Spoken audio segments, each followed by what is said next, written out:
Chers amis qui êtes attentifs à l'usage qui est fait de vos impôts, plusieurs affaires cette semaine nous choquent et vous choquent probablement.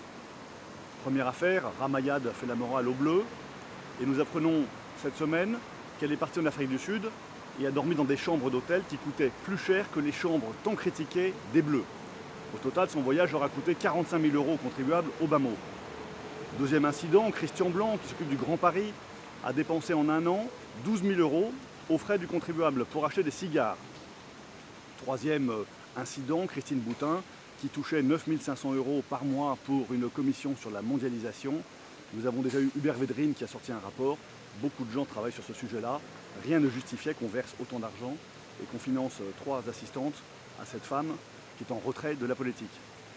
Au moment où la crise frappe les Français très durement et où la fonction publique va devoir se serrer la ceinture pour les efforts budgétaires nécessaires à la réduction de la dette, est-il acceptable que nos hommes politiques continuent à vivre sur un aussi grand pied?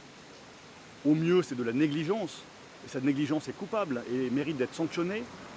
Au pire, c'est de la fraude et de l'abus de biens publics.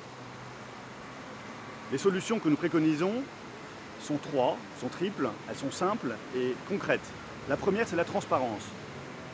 Contribuables associés a lancé une pétition pour que tous les élus de la République présentent des frais transparents à tous les contribuables, pour qu'on sache l'usage qui est fait de leur budget de représentation.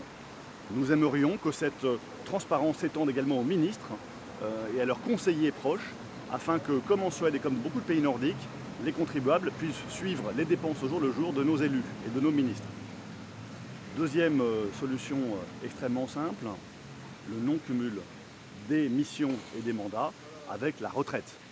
Madame Boutin est à la retraite, il n'y a aucune raison qu'elle touche un salaire en plus de sa retraite ou des émoluments pour une mission virtuelle, pas plus que les membres du Conseil économique et social ou que des membres du Conseil constitutionnel qui touchent déjà de très généreuses retraites d'anciens élus. Le sommet est atteint par Jacques Chirac, qui touche aujourd'hui 34 000 € par mois, 34 000 € par mois, 400 000 € par an de retraite cumulée. Troisième mesure extrêmement simple, interdire le cumul des mandats. C'est un vieux serpent de mer. Monsieur Hérault, président du groupe socialiste à l'Assemblée nationale, veut déposer une proposition de loi en octobre prochain pour interdire définitivement le cumul des mandats.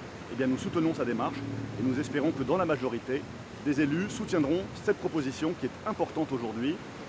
Un élu doit se consacrer à 200% à sa mission.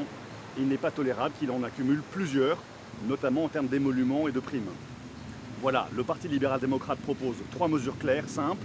Nous vous incitons à les défendre de votre côté, car ces mesures sont des exigences d'une démocratie assainie.